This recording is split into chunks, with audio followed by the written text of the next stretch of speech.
I do not want to comment. Je me suis donné toutes les réponses dont j'avais besoin. C'est la Fashion Week. Ils se mettent sur le trottoir, les fashion. What are those? These are clothes. It's fashion art. Dude, fashion is hard work, gritty, it's not glamorous. Okay, you know now, les dés sont jetés. It means like, what can happen, you know? That's all.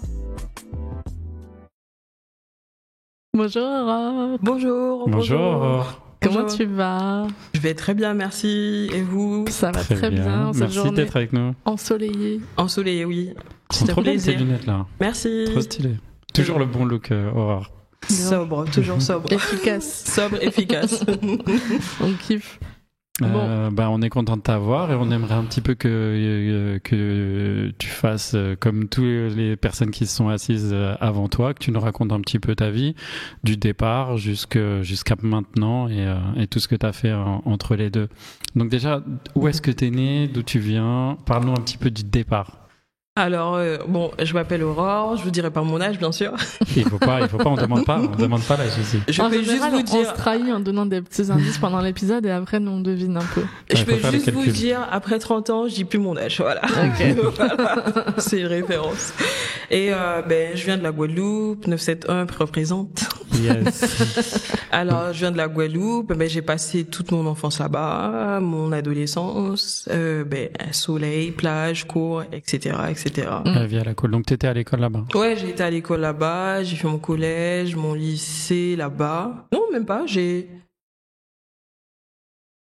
fait mon collège là-bas, voilà. T'es Et arrivé je suis- après au lycée? Ah ouais, à 17 ans et tout, je suis partie en France avec mes parents qui ont été mutés comme ils sont profs. Ok. Et du coup, j'ai continué mes études en France. Voilà. Ça a Ok, dû être ok. un gros changement, non? D'être entre la vie dans les îles. Moi, je viens du sud de la France et tu vois, genre, je sais que quand je suis arrivé à Paris, et pourtant j'avais déjà 25 ans, c'était un choc, tu vois, genre la différence de lifestyle. C'est vrai. Franchement, le pire, c'est la température, mais après, tu t'y habitues. Et la pluie.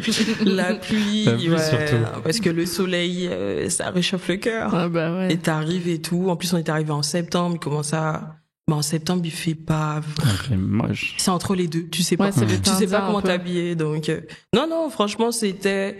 En vrai, j'étais contente quand même de changer parce que en Guadeloupe, c'est bien et tout. L'école, tu fais l'école, tu fais la plage. Mhm. C'est cool, mais à un certain moment, t'as besoin de plus. Donc, moi, j'étais contente quand mes parents, ils nous ont dit qu'on va vivre en France.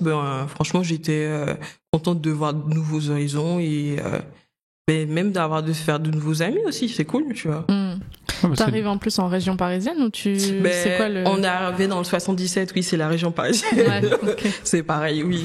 C'est Et- la province pour moi, même. Oui, je sais, pour les Parisiens, c'est la province, mais... Moi, je suis même pas parisien, Oui, justement. c'est vrai. En fait, c'est pareil, mais c'est à 1 heure. De toute façon, pour les Parisiens, dès que c'est plus d'1 heure, c'est pas Paris. Dès qu'il Donc, faut prendre le RER, c'est terminé. Voilà. Ah, mais moi, dès qu'il n'y a RER pas un Bangui. arrondissement, pour moi, c'est plus Paris. Ben, désolé, voilà. les gars. C'était pas Paris. Et Pas région j'étais... parisienne. Mais en plus, dans le 77, il y a une grosse communauté quand même antillaise, donc c'est cool. Ah, ok. Ah Ouais. ok. Ouais, donc c'est cool et tout. Non, franchement, bien intégré et tout. Tes parents, c'était prof de quoi?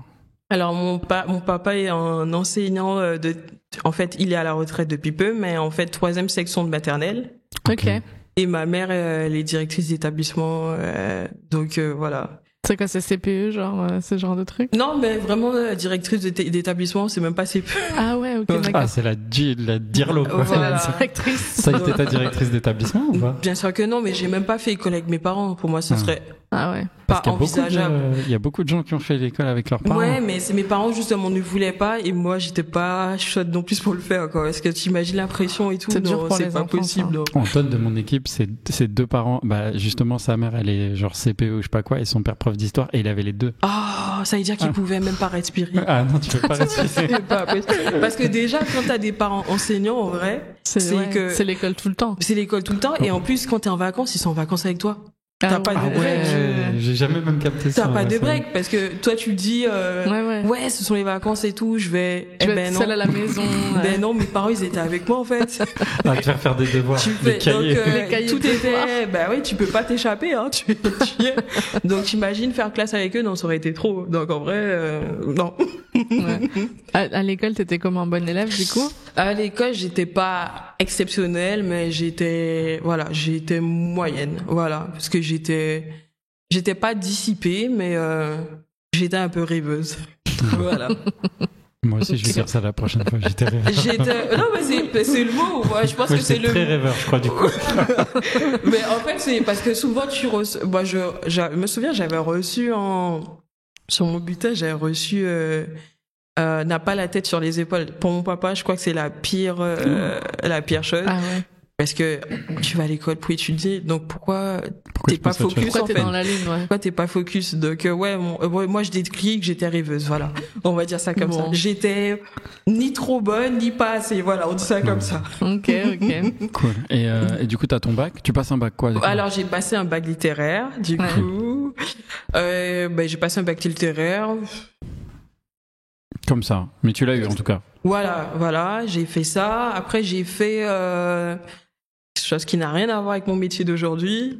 J'ai fait un DUT logistique et de transport. Je sais que quand j'en parle, les gens ils sourient en mode mais pourquoi elle a fait ça? Même moi, Quel parfois, je rapport? me dis pourquoi j'ai fait ça, mais en fait, c'était parce que je me cherchais encore. Je savais pas ce que je voulais faire. Parce que je savais pas vraiment ce que je voulais faire et je savais que le monde du transport, faut être honnête, c'est un monde où il y aura jamais de Ça taffe, quoi. Voilà, Il y a ça toujours taffe, du quoi. taf. Et Ça toi, taffe. t'avais envie de rentrer dans la vie active directe, voilà, en fait, c'est j'avais ça? envie d'entrer dans la vie active directe. Être indépendante, du coup. Voilà, être indépendante. Et mes parents m'ont toujours appris à le manuel, c'est bien, l'intellectuel, c'est bien, mais aussi n'aie pas peur d'aller vers des métiers un peu manuels. Mhm. Et du coup, moi, j'ai fait... en fait, j'assistais de la gérante de l'entreprise, en fait, et je l'aidais à la comptabilité, des trucs comme ça. Ah, donc tu fais Ok. école plus, du coup, t'es Oui, en parce alternance. que c'est en alternance. Et sous Ok. l'alternance, c'était pour moi le bon plan. C'est-à-dire Ouais. que t'es Tu pas... continues un peu tes études. Voilà, tu continues tes études et en même temps tu travailles. Donc du coup, c'est bien parce que si t'es pas quelqu'un comme moi qui était un peu rêveuse, t'as besoin d'être focus à un Un moment cadre. donné sur les cours et à un moment faire des trucs un peu plus manuels en fait. Ouais, pratique. Donc voilà. C'est payé l'alternance, du coup, ouais. Ouais. Quand tu dépasses normalement, attends, c'est 2 mois, ils sont obligés de te payer, je crois. Ouais. Non, c'est ça le truc de l'alternance, c'est Ouais, que c'est tu ça, payes le tes bon. frais de scolarité Voilà. et t'es un peu payé. en Voilà, plus, quoi. c'est ça l'avantage. C'est un bon système, en vrai, hein, ça. Mais c'est un bon système et souvent justement à l'école ils n'en parlent pas vraiment mais c'est le bon plan pour être assidu quand même en cours parce que tu sais que tu vas pas faire que ça en fait. Donc j'ai fait ça. Du coup j'ai pas tenu parce que c'était clairement pas mon domaine, c'est un domaine un peu plus d'hommes donc je me suis cherché encore. Après j'ai fait un BTS management des unités commerciales. Ouais, c'est un classique ça. Ouais, c'est un classique quand C'est tu l'ancien sais... BTS vente, là, c'est Voilà, ça? mais tu sais qu'à l'époque, en fait, il y avait, BTS vente. voilà, c'est ça. le même lot. C'est en mode, tu fais ça. Dans tous les cas, avec ce BTS Tu vas là, aller vendre des trucs. tu Ah, tu vas aller faire du retail, tu quoi. vas, en plus, tu peux bosser dans presque tout Ouais, type c'est de retail. Donc, moi, je me suis dit, je vais faire ça. Et en attendant, si j'ai une révélation, let's go. Ça tue. Et je l'ai fait en alternance aussi. Et Ok. je l'ai fait avec une marque de make-up. Ok. Et du coup, c'est comme ça que j'ai commencé à toucher le make-up. Donc première expérience pro dans la vente, c'est avec un Voilà, c'est vente vraiment de cosmétiques. voilà, vente de cosmétiques et c'est bien parce qu'en fait, du coup, je me souviens, j'ai une anecdote où de base, j'étais pas censée maquiller. Et je me souviens, il y avait du rush en magasin Mhm. et il y avait pas assez de monde sur le floor et mon manager m'a dit, vas-y, il y a C'est une dame qui veut des conseils, n'aie pas peur, vas-y, fonce. Ouais. Et je me souviens, c'était une cliente d'origine asiatique. Donc Ok. moi, déjà, je savais même pas choisir la teinte pour moi Ouais. à l'époque. Et du coup, au bout de la 3e fois, j'ai réussi à trouver sa teinte, mais elle était contente et j'étais contente. Mhm. Mais j'étais encore réticente à aller souvent sur le floor pour justement m'entraîner, essayer d'apprendre. Et c'est quand j'ai changé d'enseigne que je m'y suis mis vraiment à fond et Ouais. que j'ai pris plaisir à ça en fait. Parce que toi, jeune, tu te maquillais pas spécialement, c'était pas ton truc. Alors, je t'explique. En Guadeloupe, il fait super chaud. Ouais. T'es tout le temps en mode, il fait chaud. Ouais, Tu mets juste des couleurs. Tu te donnes à fond niveau coiffure, c'est bon. Ouais. T'es Ouais, comme parce on que dit, t'es bien quoi. T'as pas besoin de plus quoi. Parce que les femmes, elles sont quand même assez coquettes. Hein. Elles sont hyper coquettes, mais quand t'es jeune, moi en c'est plus pas- j'étais garçon manqué. Mm. J'avais le t-shirt, le baggy, les baskets, la sacoche. Franchement, c'était moi. C'était pas le look Voilà. Ah non. shadow. pas Non, full j'étais glam. pas en petite jupe et compagnie, c'était pas du tout mon délire. Donc en vrai, le make-up pour moi c'était loin et en plus le seul make-up que je mettais que je voyais vraiment, c'était le carnaval, tu vois. Le carnaval, c'est une référence, tu vois. Et c'est là où là, c'est full glam. Voilà, c'est full glam ou juste où tu te déguises en quelque chose d'autre ou voilà, tu vois. Et c'était plus ça la référence en termes de make-up, tu vois.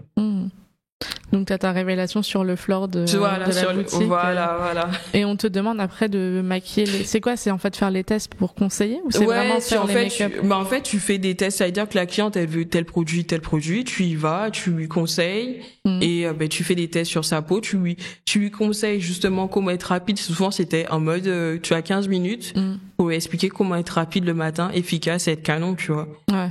Ah ouais, d'accord. Donc en fait du coup c'est ça aussi qui m'a permis d'être rapide aussi dans ce que je fais maintenant, parce qu'à force de pratiquer et que la cliente en vrai elle vient en fleur, elle a pas le temps, elle a pas que ça à faire de attendre 1 heure, essayer de non, c'est juste tout de suite. Donc du coup ça c'était très formateur, voilà. Ouais, c'est l'entraînement commando. Voilà. Côté pratique quoi, direct. Côté pratique mais tout en la sublimant. C'est super formateur comme tu le dis du coup. Et c'est bien parce qu'en fait t'as le contact avec la personne et tu lui donnes confiance. Et c'est toujours bien, c'est là où tu te dis aussi que le métier de maquilleur c'est cool parce que quand tu as quelqu'un en face de toi, elle sait se mettre en valeur mais pas la même façon dont tu la vois en fait. Donc c'est cool, c'est vraiment le partage quoi. Ok. Donc là tu passes d'une marque à une enseigne ou voilà, et je passe d'une autre enseigne à une autre enseigne.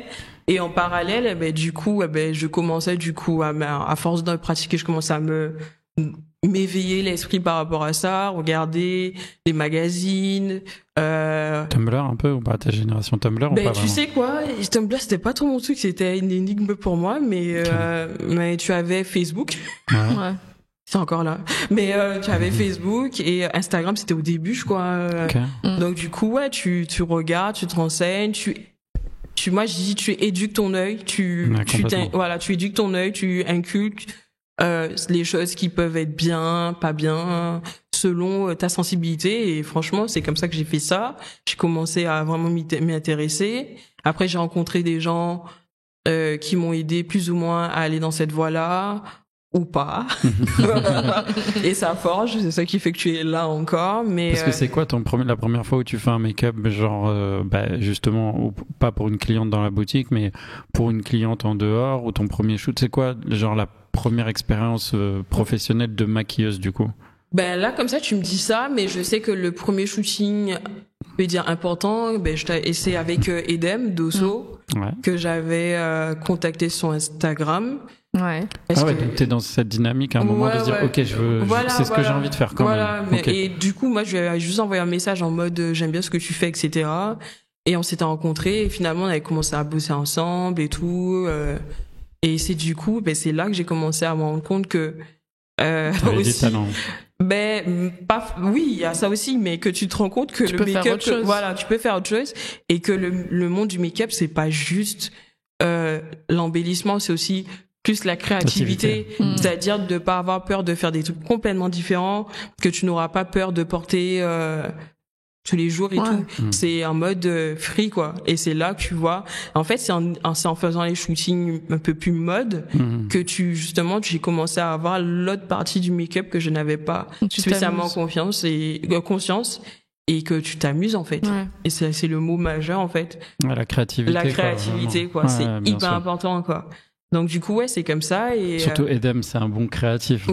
Voilà et en fait on a, comme moi je me dis aussi avec Kenny Germain, on était antillais, du coup on avait la petite famille quoi. Voilà, et on avait cette sensibilité là, c'est-à-dire la notion, eux ils avaient déjà plus que moi, mais la notion mode fashion et en même temps les racines, tu vois. Voilà, donc du coup, il y a des shootings qu'on voit maintenant où on voit par exemple des shootings en Jamaïque, dans les îles, etc. Je sais qu'à l'époque, c'était pas hyper répandu. Tu vois, hyper répandu. Maintenant, ça devient normal. Et oui, c'est normal, tu vois, de montrer les différentes beautés, les différentes cultures, tout en mettant sa petite touche un peu fashion, quoi. Donc vous vous êtes retrouvés autour de cette culture de base commune. Voilà, en fait, déjà on parlait créole entre nous. Énorme. Ah mais oui, c'est important. C'est quand même important parce que même là je me dis on n'est pas si nombreux que ça en Antillais dans la fashion. Donc c'est cool de pas créer un gang, mais d'être avec les Non, gens. mais c'est des liens logiques. Ouais, en vrai. c'était, ouais. Donc Et ça, puis, c'était et puis bien. la fashion, c'est quand même un truc très famille, en fait, très groupe, Oui, qui oui, travaillent oui. entre eux. Oui, donc, c'est ça. Donc c'est bien de créer le voilà. sien aussi, tu vois. Voilà. Et tu sais que t'es en sécurité, que t'es Oui, avec des gens c'est qui bien, te comprennent c'est et tout. bien. C'est comme ça que tu Ouais. progresses pour moi. Et c'est comme ça que j'ai progressé, justement, parce que ils étaient honnêtes quand il y a des trucs qui n'allaient pas. Ben Ouais. oui, oh, bon, ça, je suis pas sûre, mais vas-y, retente. Donc ouais, c'est comme ça que j'ai appris, je me suis éduquée par rapport au make-up, par rapport à ça, et j'ai fait d'autres rencontres. J'ai rencontré Cam, j'ai rencontré Yann Turchi qui est Yann venu Turchi, et d'ailleurs, justement, on avait fait un shooting avec Edem. Et il y avait Yann en cheveux, il y avait Cam en ace, et c'était avec l'artiste Shai, c'était pour la couverture de 032C. Ah Ok. ouais. Il y avait, j'étais Chéri Cohen, on avait fait Michel Lamy, etc. Ouais. Et c'était ouf parce que je me disais, ok, bon, C'est quelque chose. là c'est quelque chose, donc c'est cool. Franchement, c'est cool. C'était la cover, du coup. Ouais, c'était la cover, on s'était grave éclaté, et du coup, mon agent, en fait, c'est ce jour-là que je lui ai parlé, parce qu'il était déjà l'agent de Yann. Et il a dit à Yann, ouais, c'est qui la fille et C'est tout. qui C'est drôle. Et non, j'avais pas encore mes dreads. Ah ouais J'avais mes cheveux courts à l'époque. Ok. Ok. Tout court et tout. Et il m'a dit, ouais, passe et tout, on va se rencontrer, on va discuter. Et franchement, ça s'est bien passé. Parce que la cover du 032C, elle arrive comment? Ben, en fait, c'est Edem qui C'est m'a mis Edem qui là-dessus. s'occupe de C'est ça. Edem qui m'a mis là-dessus. Et, du coup, voilà, quoi, tu vois. C'est trop bien. Ouais. Et du coup, c'est bien parce que ça m'a aidé, ça m'a donné de la visibilité et, Ouais, ça sert de tremplin. voilà, ça a servi de tremplin. C'est ça qui a fait que j'ai commencé à être comment on dit ça encore? En développement, En agence. développement, ouais, en agence. Donc, Donc du c'était, coup, ouais. Ouais, tu vas nous raconter un peu la transition. Déjà, à quel moment tu te dis, ok, bah, je quitte mon job et je me lance dans ça. T'en es là déjà ou pas à ce moment-là? Oui et non, mais en fait, à partir du moment où tu veux te faire des concessions, c'est un moment où j'ai commencé à devoir me dire, est-ce que je veux vraiment focus? Est-ce que j'ai les épaules? Est-ce que je suis prête pour faire ça de façon passionnée et tout le temps? C'est là où je me suis dit qu'il fallait que je quitte mon job alimentaire. Donc la transition, en fait, elle s'est fait... J'ai pris du temps, mais quand elle s'est faite, c'était beaucoup plus fluide. Quand t'as décidé, Ouais. c'était bon. quoi. Ouais, c'était beaucoup plus fluide. Mais oui, mais c'est une décision... C'est lourd comme décision. C'est lourd comme décision parce que tu dis, Tu quittes t'as en confiance. t'as confiance en tes capacités, t'es déterminé, mais après il y a des facteurs extérieurs qui peuvent ne sûr. pas matcher, et c'est aussi c'est question de timing. Ouais, savoir quand le faire, en fait. Ouais. Quand le faire, et moi je suis quelqu'un de très croyante, donc du coup moi quand ça va pas, je dis adieu. Bon je fais quoi? Parfois j'ai des réponses, parfois non. Mais ouais, c'est là il faut vraiment se dire, ok, là c'est si tu y vas, il y a pas de non-retour, tu le fais à fond. Et c'est Ouais, tout. Voilà. Après, je pense que tu peux te dire au pire si ça marche pas, tu peux retourner dans une boutique ou dans un mais truc, tu après vois. tu te dis aussi dans ta tête que si tu réussis pas, c'est quand même une déception, tu vois. Ouais, bien sûr. Donc c'est pour ça que tu dis, quitte à le faire, fais-le à fond, et au pire ça fonctionne pas, Faut toujours faire les voilà. choses à fond, surtout Toujours à fond. les trucs artistiques comme ça, voilà. où tu te donnes de ta personne. Voilà, Je pense que c'est hyper important que si ça marche pas, que tu puisses pas te dire ah ouais mais en fait ça a pas marché parce que Voilà. j'étais qu'à 50%. Et quoi. il y a ça, et parce que souvent en fait, je pense que certains jeunes, je suis jeune encore, je pense. Mais oui, t'es jeune grave.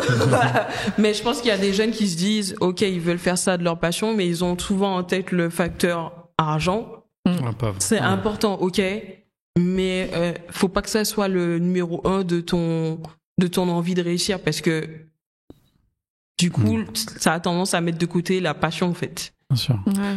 Moi, tous les gens que je connais qui ont réussi financièrement, en tout cas dans nos industries, ils ont tous mis du temps. Enfin, tu vois, ils ont mis beaucoup de sacrifices. Ouais. Et c'était leur passion. Voilà. En fait, je connais personne qui s'est dit, ok, je vais aller faire de la fashion pour l'argent et que ça ait marché. Je connais des gens qui se sont dit, ok, c'est ma passion, je vais tout donner, et ils ont rencontré les bonnes personnes. Voilà. Ils ont fait les bons jobs, certains plus rapidement que d'autres, mais tous c'est à peu près le même parcours. Ouais, non, mais tu vois. c'est clair. Et t'as des échecs, et les échecs, Bien sûr. j'en ai eu des échecs. Et... On apprend tous des échecs. Voilà, hein. j'ai eu des échecs. J'ai eu aussi, parfois je devais aller bosser, et le dimanche c'était mon seul jour de off. J'allais faire des shootings pour m'entraîner, etc. Et que parfois tu recevais les photos, t'étais en mode, Ah putain, pourquoi j'ai donné mon dimanche? j'aurais dû rester dormir, mais tu dis, ok, bon, au moins tu as appris, T'apprends. la personne, ok, bon, c'est fini. Et puis voilà, mais tu pratiques, c'est le passant de... On re-shootera pas ensemble. On re-shootera pas Je te ensemble. redonnerai pas un dimanche. Plus de DM. Bloqué. Arrête. Bloca. Mais ouais, mais ça fait partie des échecs, mais tu apprends, tu te dis, ok, maintenant, et du coup, c'est aussi une façon d'éduquer ton œil aussi, à te dire, oui, bon, là, Tu ok. sais ce que t'aimes pas. Voilà. Donc ouais, ça forge, franchement, ça forge. Ok, donc là tu commences avec ton agent actuel. Donc Ouais. t'expliquais, il te met en développement. Donc comment ça se passe la partie développement en Alors fait la partie développement, c'est que t'es pas encore sur le beatboard, mais en fait tu commences à faire avoir des équipes un peu plus importantes. Mhm. Et le truc qui est hyper important, et moi je m'en rendais pas compte, je l'ai su quand j'ai signé, que en fait dans la mode c'est cool, tu peux avoir le talent, etc. C'est très bien. Mais l'état d'esprit, c'est le plus important. Pour arriver sur le S7, faut avoir l'étoffe de... Bien sûr. Voilà, faut avoir l'étoffe. C'est mais très dur un set, il y a beaucoup de dynamique, beaucoup de politique, beaucoup de choses. Voilà, il faut être toujours focus, mais il faut être aussi quelqu'un de... Tu peux pas arriver fâché ou bien avec tes problèmes et tout. C'est good vibe. Voilà, only good vibes. Voilà. Il y a déjà assez de problèmes sur le set pour que tu ramènes tes propres problèmes. Et moi, déjà, de base, je suis quelqu'un de good vibes dans le sens C'est où clair. Ouais. je suis dur avec moi-même, mais en vrai, avec les gens, je suis en mode chill parce que je pense que c'est T'es mon comme côté ça. entier aussi. En mode, voilà, chill, y a pas mort d'homme, quoi. Ouais. Voilà. Donc, ouais, ça, c'est hyper important et ça, je m'en suis rendu compte que sur les sets, que ça comptait parce que les clients, ils te rappellent pourquoi, pour ton travail aussi, mais aussi pour ta bonne énergie, en fait. Bien sûr. Je pense que je pense que c'est has-been d'arriver avec sur des sets où tout le monde est en mode ça tire personne la gueule. ne parle, voilà, tout le monde tire la gueule, il y a une pression de non, chill. Moi, je dis souvent aux mannequins en casting, il faut te rendre compte que souvent, en plus sur des gros shoots, ça va être plusieurs jours d'affilée. Il faut te dire, ok, est-ce que le client il va avoir envie de passer plusieurs jours avec toi si tu tires la gueule tout le temps? Bah non. Voilà. Ou peut-être une fois et après il te remarquera jamais. Il te rappellera pas et même la personne, le client peut même te faire une mauvaise pub. Voilà, une mauvaise pub. Voilà, c'est ça. Donc la fashion, c'est beaucoup sur la réputation. C'est hyper important et souvent, en fait, faut être vrai. En vrai, faut être vrai. Mais pas vrai dans le monde négatif. Il faut être vrai, il faut donner la bonne énergie, quoi. Il faut stimuler et du coup quand t'es en bonne énergie, tu stimules ta créativité. Allez. Ouais, c'est un cercle vertueux. Ça va de pair. Ouais, et puis après parfois même ça permet toi quand tu ramènes un truc positif de sortir quelqu'un de sa négativité aussi et du coup, ça et de rayonne, motiver, tu vois. voilà. Et en plus, et pour le coup sur le set, c'est vraiment une question de team. C'est-à-dire c'est vraiment une question de team donc c'est important, quoi. Ouais, c'est drôle parce qu'on parlait de ça avec Yann aussi dans les premiers épisodes. Il nous disait moi en fait je suis là pour faire partie d'une équipe. Du coup je donne et puis je me mets au service de mais c'est ça, c'est vraiment de la création mais de l'équipe aussi, tu vois. Voilà, mais c'est vraiment ça quand t'es on set, tu partages ton savoir, tu prends le savoir des autres et tu kiffes, quoi, et tu le sors visuellement et tu as le visuel en fait. Donc c'est ça qui est bien, quoi. C'est accepter le truc de mettre son ego des fois un petit peu plus en retrait. Si tu en as.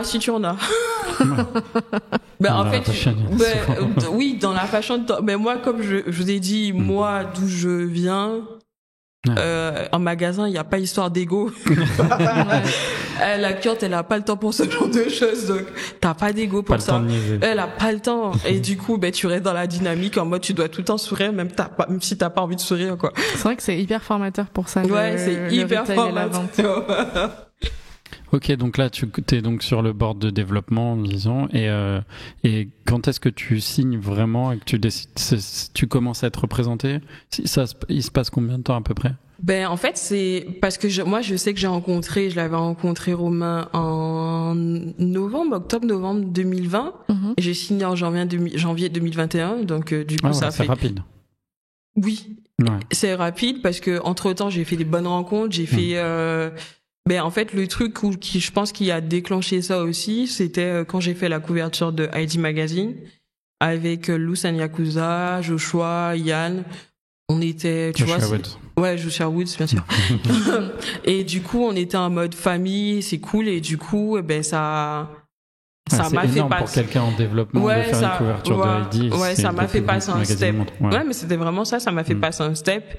Et du coup, mais c'était plus facile plus facile, oui et non, de bosser avec des teams un peu plus Élevé, quoi. On va dire ça comme ça, quoi. Donc toi, t'avais pas la pression justement de dire la première fois que tu vas sur ce shoot de Heidi, est-ce que t'y vas tranquille, t'y vas... Ben non, parce qu'on était en mode famille, et tu sais quoi, il s'est m'arrivé d'être sur des sets où en fait il y a les gens, en fait je les voyais, il y a des gens parfois je les connaissais même pas, et on me disait ouais, cette personne là et tout, elle est importante, tout ça, ou bien nana, et moi je suis là, ah ok, je vais regarder sur Instagram. Ah ok, cool, tu vois. Mais parce que comme du coup, moi j'ai pas vraiment les gens de la mode, j'avais pas les gens de la mode vraiment dans mon cercle. Donc du coup, il y a des gens que je connaissais pas et que quand j'étais en set, je me disais ah ouais, c'est cool. Donc du coup, moi j'avais pas de pression. Ouais. J'arrivais en mode toi-même quoi. Voilà, tout simplement. C'est encore mieux du coup. Hein. Ouais. Ouais, donc t'as cette couverture d'Heidi qui te fait passer un step, et ensuite comment ça se passe ton développement? Je continue à faire. Du coup, je commençais à faire des magazines plus importants, travailler avec des teams plus élevés, comme je disais, et même au niveau créativité, j'ai plus de possibilités. J'avais beaucoup plus de possibilités. Il y avait le côté commercial aussi, parce que le côté commercial, souvent, ils demandent à faire du naturel, etc. Et c'est le commercial qui te permet de manger, faut être honnête. Bien sûr. Mais j'avais la porte de créativité à côté, et ça, c'est ça qui m'a permis de me développer, même de me découvrir. Parce que, comme tu testes, tu t'entraînes, etc. C'est cool. Mais quand tu le fais vraiment on-set, c'est encore mieux, tu vois. Le rendu est... Et même par rapport aux lumières, tu apprends à faire des make-up en fonction de la lumière du photographe. Ouais. T'adapter par rapport aux cheveux, pour ne pas faire trop de cheveux, ne pas faire trop de make-up par rapport aux cheveux. Donc c'est un sens d'équilibre, et c'est trop bien. Et tu apprends, quoi. Au fur et à mesure, tu apprends, quoi. Moi, je sais que Hugo Comte, qu'on a eu ici aussi, avec qui je suis très proche, m'avait montré justement en retouche les différences de make-up de peau, tu vois, sur les bras ou les jambes, de make-up par rapport à la lumière. C'est marrant que tu dis ça. Ouais, mais je sais que vous bossez en plus beaucoup ensemble. Ouais, en fait, c'est hyper important. Moi, je sais que tel photographe va shooter en argentique. Eh ben, par exemple, je vais presque pas utiliser de fond de teint, ou bien je vais faire les lumières différentes. En fait, et ça, c'est à force de s'entraîner et même regarder au niveau des, mais au niveau, moi, c'est mon Pinterest, je kiffe, tu vois. Parce que sur Pinterest, tu peux voir les différents make-up, même au niveau des textures des peaux, c'est trop bien. Tu as Instagram aussi. Et c'est comme ça que t'apprends, et c'est trop bien, quoi. Et en progressant, justement, est-ce que tu t'es senti plus à l'aise à être de plus en plus créative? Genre, je me dis, ok, genre, je fais Heidi, je fais trucs, je fais machin, bah, vas-y, je vais pousser ma créativité parce que je suis plus à l'aise. Oui, il y a ça aussi. Et du coup, comme tu pousses ta créativité, ben, parfois tu peux, je me souviens et tout, on m'avait proposé de faire, avec Yann d'ailleurs, on nous avait dit un thème, on était libre au niveau du thème. Et on avait fait un shooting avec, j'avais été inspirée des tribus, donc du coup j'avais bossé sur des textures comme de l'argile, des pigments et compagnie. Et ça, je savais très bien que c'était le moment. Et même Yann, il devait aux cheveux, il s'était grave amusé, on s'était dit, ce moment-là, on n'aura pas tout le temps des moments comme ça où vraiment tu peux montrer une version différente de la fashion. Travailler vraiment sur les pigments, sur les textures de peau, même sur les coiffures. Franchement, on s'est grave amusé, et du coup, oui, plus j'avançais, plus j'avais les possibilités de faire ça. Mais c'est pas tout le temps, tu vois, c'est pas tout le temps. Donc quand t'as des occasions comme ça, tu y vas, tu fonces et tu te donnes à fond la caisse.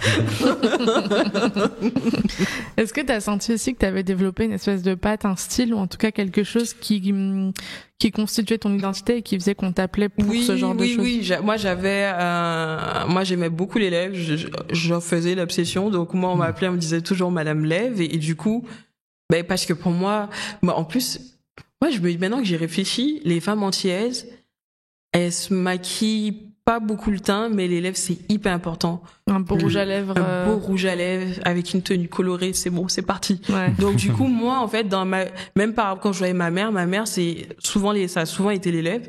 Donc, moi, en fait, j'en ai fait une obsession dans le sens où je travaillais à ce que les lèvres soient toujours magnifiques. Un beau teint naturel, frais, et des belles lèvres. Voilà. C'était ça, en fait, ma patte. Après, maintenant, je commence à évoluer par rapport à ça.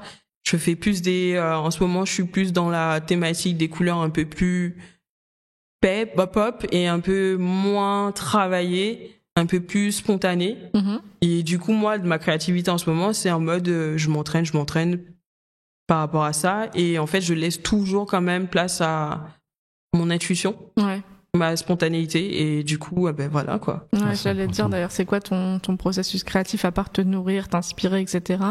Est-ce qu'il y a en fait, moi, des inspirations? En fait, ça m'arrive aussi parfois que j'ai des inspirations dans la tête, que je m'entraîne, et une fois arrivé on sait par rapport au visage de la modèle, eh ben ça clique. Ça clique et je me dis c'est vrai, ça peut être cool. Donc du coup, la spontanéité aussi, c'est bien. Si t'as une intuition, j'y vais en fait. Ouais, t'es très instinctif. Ça peut marcher comme ça peut pas marcher, mais j'y vais et puis voilà quoi. Ok.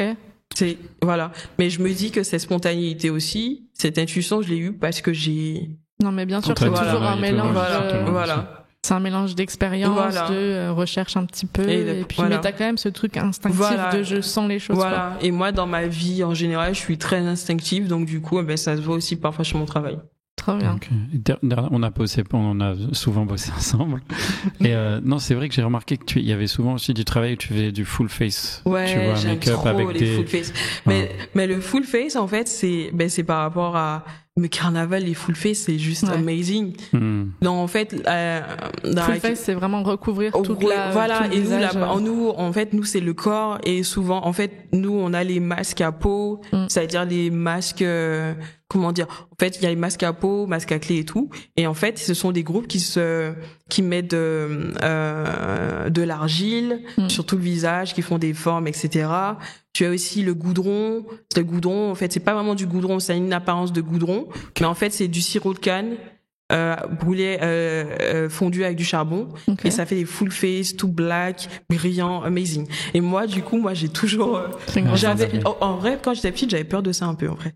Mais quand tu grandis, oui, parce que tu vois quelqu'un tout en noir et tout, avec, tu dis c'est bizarre. Mais au fur et à mesure, quand tu grandis, tu dis c'est la culture, c'est trop bien. Et les full face, moi, j'aime trop les full face parce que tu transformes la personne. Il n'y a rien de mieux pour transformer la personne. C'est trop bien. Trop bien. Ouais, non, parce que je sais, en fait, je dis ça parce que une image qu'on a fait ensemble, c'est ton fond d'écran, et c'est ça. J'ai tout à l'heure, quand t'avais ton téléphone, je pensais à ça. Montrez-le, je sais pas si on veut le voir à la caméra, mais. C'est ça. Ah oui, c'est ça. Full face. Et moi, j'aime trop. Que ce soit à paillettes, que ce soit au niveau des pigments. Moi, j'aime trop les pigments, moi. Ouais, c'est ça, quand je disais les full face, je pensais aux pigments. Moi, j'aime trop travailler avec les pigments, il n'y a rien de mieux. Tu peux faire des mélanges. Et au niveau des textures, ça peut être mat, ça peut être glossé, c'est trop bien. Ok, cool. Et donc, une fois que tu signes, donc tu sens qu'il y a un vrai step-up. Est-ce que tu penses que les gens, le fait que tu sois dans ton agence, qui est une très bonne agence, il y a aussi une perception de dire ok, ça donne de la légitimité par rapport aux clients? T'as senti une vraie différence? Oui, c'est beaucoup plus facile. T'as des jobs que t'as beaucoup plus facilement, et du coup ça te donne confiance quand même. Tu dis, si ton agent il bosse pour que tu puisses faire des trucs plus créa, que tu puisses travailler sur des trucs des plus gros clients, tu te dis quand même que en fait tu te sens plus serein, quoi.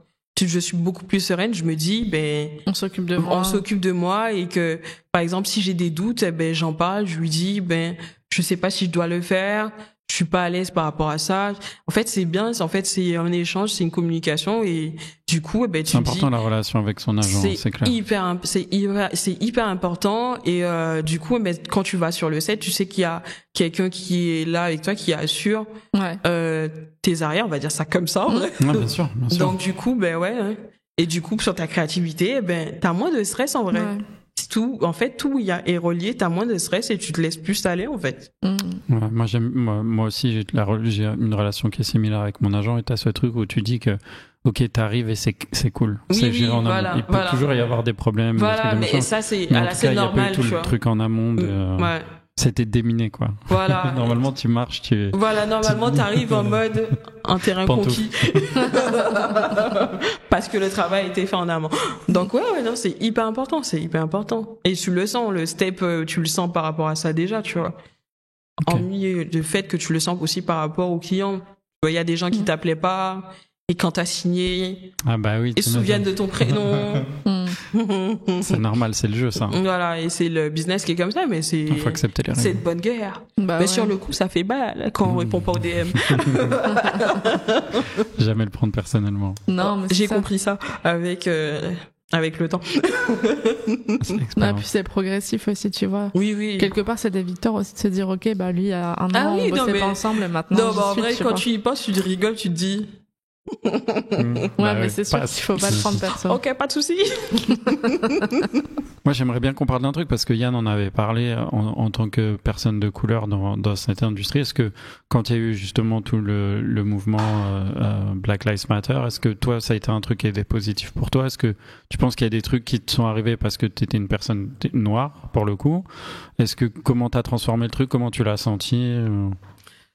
Alors du coup, Si t'es à l'aise pour parler avec ça. Hein. bah en fait moi j'ai pas de souci avec ça parce que du coup en fait moi donc faut être honnête, t'as du positif parce que au moment où il y a eu, je me souviens en fait la période où j'avais signé, Ouais, bien que c'était 2020, du coup. À peu près. ouais, mais c'était juste après que j'ai signé, mais c'était dans la mouvance, il y avait eu le Black Lives Matter et du coup oui il y a en fait il y a des jobs qui étaient plus simple à avoir, je pense. Je pense que ça a débloqué aussi des choses dans la fashion. Ouais. Et Il était temps. il était temps. Et ça a débloqué des choses qui ont fait que ça a été plus simple. Ils ont été plus ouverts par rapport aux cultures. Comme je te disais, tu vois les shootings que tu vas faire dans les îles et compagnie, c'était pas aussi simple que ça. Ouais. Même pour voir des teams, on a vu des artistes, coiffeurs, maquilleurs, photographes aussi. émergés et qui sont restés, qui sont là, qui font partie du paysage. Et du coup, en fait, oui, ça a été positif pour ça. Et ça a été négatif dans le sens aussi, pas vraiment négatif, mais tu te dis que parfois, je me posais parfois, est-ce qu'on m'a pas choisi parce que j'étais... Donc en fait, tu vois, mais au fur et à mesure, tu te rends compte que au final, si t'es encore là, c'est que c'était pas que pour ta couleur de peau. Ouais, il y a la hype du moment et c'est aussi savoir, enfin comme n'importe qui, en fait, je pense qu'il faut savoir saisir des opportunités quand elles sont là. Voilà. Et après, c'est à toi de faire la preuve avec ton talent que oui. Et en plus, tu as le droit, enfin, t'es légitime d'être là. Même si on t'a pris pour X ou X raison, comme moi, comme n'importe qui. Ça a pu arriver en vrai. Voilà, il faut la saisir l'opportunité et après, il faut faire ses preuves. Il faut faire ses preuves. De toute façon, comme tu dis, la hype, ça dure pas bien longtemps. Donc, si t'es quelqu'un de passionné, en principe, c'est bon. Tu restes dans le game. Mais ouais, ce moment-là, franchement, il était nécessaire. En vrai, il était nécessaire. Pour tout le monde. Et même pour se poser des questions sur la façon même de agir, même peut-être qu'il y avait des ressentiments enfouis, j'en sais rien. Mais c'était un step à passer. Et franchement, maintenant, on est cool, tu vois. Ouais, moi je me souviens quand j'ai commencé dans le mannequinat, quoi. Enfin, pas en tant que mannequin, mais en tout cas, je suis arrivé dans cette industrie. Il n'y a pas de reveal là. Tu nous as dit quoi tout à l'heure? Il n'y a pas un gros reveal. Non, mais je me rappelle à New York, sur les shows, il y avait la place pour 3 filles noires. Et c'était toujours les mêmes, tu vois. Et quand il y en avait une qui était malade, il y avait une autre. Et quand il y avait 2 shows qui se chevauchaient. Mais en fait, moi, quand je suis arrivé dans cette industrie, et moi, je venais du rap, donc, tu vois, une industrie c'est complètement différent. Tu vois, que majoritairement des personnes de couleur, et je me suis dit, mais c'est très bizarre cette industrie, tu vois. Et en fait, j'ai même pas questionné le truc parce que, genre, on me disait, non, mais c'est comme ça. C'est comme ça, ouais. Et genre, voilà, il y a elle, et c'est, et quand il y avait une place en plus, c'était waouh, génial. C'était un truc de fou. Donc, je pense que c'est un truc qui a été nécessaire parce qu'il y a eu trop de. Et même, en fait, moi, je parle même pas que de la communauté black, même la communauté asiatique. Bien sûr, moi, je trouve encore qu'il y a pas encore assez de filles d'origine indienne. Ouais. Je trouve ça dommage, tu vois. Il y a Emrit qui va venir faire le podcast là d'ailleurs. Ah mais tu vois, mais pour moi il en manque encore, mais ça va venir en vrai. Il y a quelques-unes qui ouvrent la voie et tout, et c'est bien, tu vois. Faut ouvrir les portes. Il faut ouvrir les portes. Bah oui, non, mais il y a de la place pour tout le monde. Ça c'est vrai. Donc, c'est clair. Voilà quoi. Mais donc aujourd'hui, c'est que moi j'ai aussi une question sur ton équipe parce que c'est vrai que quand on est comment dire, make-up et qu'on a beaucoup de taf et qu'on a des gros projets où par exemple il y a plusieurs mannequins ou les défilés tout ça, toutes les grandes maquilleuses, elles ont des équipes. Toi, comment c'est venu et comment t'as choisi les gens de ton équipe? Parce que, enfin, de ton parcours, t'as pas eu un truc où spécialement de manager des gens, des trucs, tu vois. Moi, je mets, par rapport à moi, tu vois, je compare toujours par rapport à moi où j'ai commencé tout seul et maintenant j'ai une équipe, c'est des skills des fois que tu dois apprendre sur le tas. Alors ça, c'est des skills que t'apprends sur le tas. C'est-à-dire que moi, j'ai commencé avec des équipes et que je me suis séparé de ces équipes-là et que maintenant, moi, l'équipe que j'ai actuellement, avec elle, je me sens plus forte parce qu'en fait, en fait, je me suis dit, en fait, que c'est une collaboration. C'est une collaboration, t'es là pour apprendre de l'autre. Oui, tu parles des assistantes, oui, elles sont là pour m'assister. Parce que toi, t'as pas été assistante pour le coup. Voilà, et j'ai pas, en fait, quand je parle, par exemple, j'ai parlé de ça l'autre fois avec, bon, bref.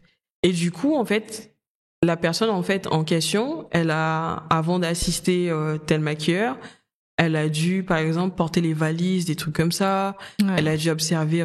Et moi, en fait, j'ai pas vraiment eu cette notion parce que je sais que dans la mode, la fashion, c'est dur, en fait, tu vois. Bien sûr. Donc, moi, en fait, quand je suis arrivée avec commencer à bosser à l'assistante, j'étais un peu plus chill, j'étais un peu plus open. Ouais. Mais maintenant, j'ai appris avec... j'ai appris à... Ça a double tranchant. Oui, ça a double tranchant. Donc, faut réussir à cadrer, garder une espèce de distance, mais en même temps, ne pas prendre les gens pour ça. Voilà, il faut faire les deux, en fait. Ouais. Voilà, il faut faire les deux. Humain, mais ouais. Voilà. Donc, moi, du coup, maintenant, je peux vous dire, moi, je suis bien. Je suis bien maintenant. Et du coup, le fait d'avoir une bonne équipe, quand t'arrives en set, et t'es sereine, en fait. Bah ouais, c'est sûr. T'es sereine parce que tu sais qu'elle va assurer. Tu sais que, en fait, elle est en set. Elle sait très bien qu'elle est là pour te représenter. Et qu'elle représente même l'agence, en fait. Ouais. Tu vois, c'est hyper important. Et du coup, voilà, tu vois. Ouais, aussi bien dans les skills que dans le comportement. Voilà, les comportements. Voilà. Ça, c'est important. Les deux sont hyper importants. Ils vont de pair. Ouais, bien sûr. C'est pas ni l'un ni l'autre, c'est les deux. C'est vraiment ça. Ouais. Et les skills, ça s'apprend. Les valeurs. Les valeurs, c'est compliqué. Si tu l'as, tu les as ou tu les as pas. Voilà. Et comment tu recrutes? Tu recrutes en fonction de qualité spécifique, genre tu vois, tu vas prendre une meuf qui sait bien faire la bouche et l'autre qui fait les yeux. Eh ben, du coup, en fait, sans m'en rendre compte, sans m'en rendre compte que je me suis, quand j'ai pensé à ça, en fait, j'ai des filles qui sont beaucoup plus fortes. J'ai une fille qui est beaucoup plus forte au niveau des yeux. Ouais. J'ai une qui est plus forte au niveau du teint. J'ai une qui est forte au niveau des lèvres. Mais du coup, c'est cool, en fait. Ouais, donc, du coup, quand on te dit, allez, tu as 3 modèles, vous avez 1 heure. Ouais. Bon, mais Allez, c'est parti. Ouais, tu fais tourner et du coup, t'es sereine parce que tu sais que celle-là, tu lui donneras à faire ça pendant que tu fais autre chose, tu vois. Ouais. Et moi, même quand on a une modèle, j'ai une assistante avec moi. Du coup, moi, je fais par exemple, je peux faire un œil et je la laisse faire le truc. Moi, en fait, j'aime les faire participer. Tu leur donnes des vraies responsabilités. Ben oui, parce que c'est cool, parce que du coup, c'est comme ça qu'elles apprennent, en fait. Ouais. Et qu'elles ont envie de rester avec toi. Tu vois. C'est pas en mode, tu me tiens les pinceaux. Non, en fait. Il faut que tu participes. Et moi, du coup, comme ça, je vois et même parfois, il y a des trucs que je me dis, je fais, par exemple, une lèvre, je l'aime trop comme ça. Et elle me dit, mais attends, ça peut être cool si tu fais comme ça. Et t'es là, ben oui, t'as pas tort. Voilà. C'est de l'échange, en fait. C'est hyper important, l'échange. Donc, ouais, mes collaboratrices, c'est comme ça, en fait. C'est trop bien. Ouais. T'as déjà été lead sur un show? Oui. J'ai fait plusieurs shows, mais celui qui m'a plus marqué, c'était, Max Mara que j'avais fait avec Olivier Schawelder et c'était Karine Rothfeld. Ouais, c'est un show major, ça. Ouais, c'est un show major. Elle nous a fait confiance. Ouais, c'est un sacré confiance. Ouais, c'est magnifique. Elle nous a fait confiance. C'était super cool. Il y avait du stress parce que on avait beaucoup de modèles et un peu de temps, mais elle nous a fait confiance. Et jusqu'à maintenant et tout, je suis trop contente qu'elle m'ait donné cette opportunité. C'est trop bien. Ouais. Parce que ça, c'est la plus grosse partie de stress, le show. Le show, ouais. C'est beaucoup de stress, mais en vrai, quand tu vois le résultat et que t'es content, t'as une bonne équipe, franchement, let's go. Ouais. T'aimerais faire plus, c'est quoi ce que tu préfères dans ton job, toi? Ce que j'aime, c'est le côté créatif. Ouais. Ouais, ça, c'est le caviar. C'est ce que t'aimes. Le matin, tu te lèves, tu dis, allez. Comment on s'amuse. Voilà, comment on s'amuse. Mais même pour les jobs commerciaux, je suis comme ça aussi. Ouais, bah oui, tu gardes une partie de fun dans ce que tu fais. Et tu penses quoi de YouTube, tout ce qui est genre les tutos make-up YouTube? Est-ce que ça a fait du bien, du truc ou...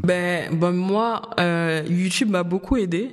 YouTube, c'était comme un professeur. Et sur YouTube, tu as du bon et du mauvais. Ouais. Donc du coup, déjà ça, en fait, inconsciemment, tu l'éduques ton œil à ça c'est cool à suivre, ça c'est pas cool à suivre. Et du coup, moi, je me suis entraînée grâce à YouTube. J'ai appris à faire des techniques grâce à YouTube. Et pour moi, ça forge aussi YouTube. Hein. Ouais.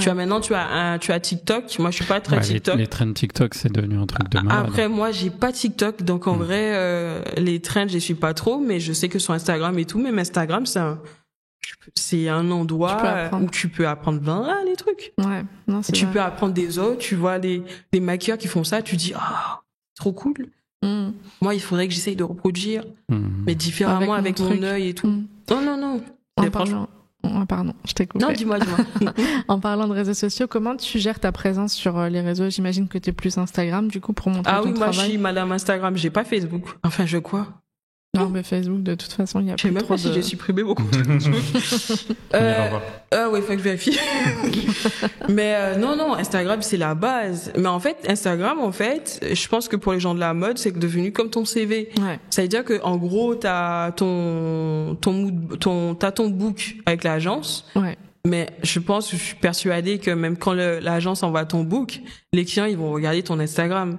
Première chose qu'ils regardent. C'est la première chose. Et je sais que l'Instagram, en fait, révèle qui tu es, ta patte. Et en fait, c'est hyper important. Je me suis rendu compte de ça après. C'est comment tu prends tes make-up. C'est-à-dire que t'es make-up artiste. Et sur le set, t'as envie de faire un shooting test sur une modèle. La façon dont tu vas prendre le make-up et la lumière, ça montre déjà si t'as l'œil ou pas, en fait. Genre, tu peux faire un bête de make-up, mais si la lumière, elle est éclatée au sol, bien sûr. c'est bad, quoi. Donc, t'as perdu ton temps. Oui, t'as perdu ton temps. Donc, du coup, moi aussi, mon Instagram, il est assez spontané, c'est-à-dire que moi, j'aime bien quand le visage, il est over-cadré. Comme ça, tu montres bien le fond des choses. C'est pas genre... Moi, je me dis, je suis pas coiffeuse, je suis pas styliste, j'ai pas besoin de montrer les habits. Tu vois, quand je fais des tests. Ça croppe. Là, ça croppe au-dessus. Ça, on va au fond des choses, droit au but. Quand il est Marseillais. Je aime Marseille, ça, non. Désolé. Allez, Paris. Non, désolé. Dédicace, papa. Elle a dit, je hais Marseille comme ça. Gratuit. Dis-toi qu'une de mes meilleures portes est marseillaise. J'enlève ça tout de suite. Mais allez, Paris. C'est allé au parc? T'étais pas invité par Goat, là? On est tous invités par Goat. Ben, j'ai fait on va leur faire de la pub, on va dire qu'ils sponsorisent l'épisode, là. Les gars de Goat, là. Ben, tu sais quoi, j'ai fait un shoot avec eux. Mais tu sais quoi, on était tellement dans le rush. J'ai même pas été voir le parc. Mais j'avais déjà fait un truc là-bas, mais j'ai même pas été voir le parc. Mais après, ils invitent beaucoup voir les matchs et tout. Tu vas être t'imagines, tu me dis ça, mon papa qui est en Guadeloupe, là, il va prendre son billet, il va rentrer très vite. Le vrai fan du PSG. Mon papa, c'est un fan, il a souffert. Même moi, j'étais à fond du PSG, mais j'ai souffert. Tu sais, à fond. Les fans du PSG, ils souffrent. Mais, t'arrêtes, les Marseillais aussi, c'est pareil. Moi, je suis pas Marseillais, mais la Marseille, c'est la grosse souffrance. Les défaites, c'était trop dur, donc je me suis dit, j'arrête le football, voilà. Mais non, le football, je veux plus en entendre parler. Parce que du coup, tes parents, ils sont repartis, ils sont pas restés en France. Alors ma mère, elle est encore en France et mon papa, en fait, comme il a eu sa retraite, il est rentré et du coup ma mère fait les va-et-vient, tu vois. Nice. Voilà. Un good life. Ouais. C'est clair. Bon bah super. Ouais, non, je sais pas, est-ce qu'il y a un projet qui arrive dont tu veux nous parler, un projet perso, quelque chose qui te tient à cœur? J'ai un projet sur la Guadeloupe. Génial. Retour aux racines, c'est hyper important. Et du coup, on a été l'année dernière avec Laetitia, Yann, Emma, chez Farago, Fabien, Vélorus et tout. Et on a bossé là-dessus. Il y a Laetitia, il y avait aussi Nicolas Guichard, le styliste. On s'est dit, on va bosser là-dessus, on va aller en Guadeloupe, on va s'imprégner. Et en fait, le projet n'est pas encore fini parce que je me donne le temps, je me mets pas la pression par rapport à ça. C'est toi qui lead le projet du coup. Ouais. C'est ton idée. Ouais. Et en fait, j'ai envie de montrer ma vision de la Guadeloupe à travers mon make-up. Donc du coup, moi je me dis en fait que c'est un projet que je dois faire mûrir au fur et à mesure. C'est-à-dire que ce que j'ai fait l'année dernière, peut-être que cette année j'aurai envie de pousser un peu plus parce que de toute façon c'est de la recherche. Et ben voilà, c'est mon prochain projet et tout. Et j'ai trop hâte en fait. J'ai trop hâte. Ton objectif là, c'est d'en faire quoi? D'en faire une expo, un livre? J'ai envie d'en faire une expo. J'ai envie d'en faire une expo pour exposer en France, bien sûr. Mais mon but, en fait, c'est que se poser là-bas. Voilà, on va dire ça comme ça, être reconnu par les pairs. Voilà. Mais non, j'ai vraiment envie que ça soit un truc où que j'ai pas honte d'en parler, que clairement, en fait, je partage en fait ma vision de la Guadeloupe sans prétention par rapport à mon make-up. C'est vraiment ça. Donc ça, c'est mon prochain projet où je dois continuer à bosser là-dessus avec l'équipe. Ok. C'est un super projet, félicitations. Merci. Non, mais c'est vrai, l'idée d'un projet, déjà, c'est compliqué. Et puis, revenir à ses racines et tout, c'est hyper intéressant. C'est hyper important. C'est important. Pourquoi? Parce qu'en fait, ça te forge et ça permet de te recentrer sur au niveau make-up, en fait, retourner sur les... Et comme je te dis, à ce moment, je suis très au niveau des textures et compagnie. Et du coup, c'est en regardant les archives, etc., que tu vois, ça restimule la créativité par rapport à cette partie de make-up, tu vois. Donc c'est intéressant. Franchement, c'est intéressant. Grave. Bon, trop bien. C'est un beau mot de la fin. Hein. Ben oui. On a hâte de voir ça. Trop hâte. Merci beaucoup pour ton temps. Merci beaucoup, Aurore. C'est adorable. Au revoir. Salut.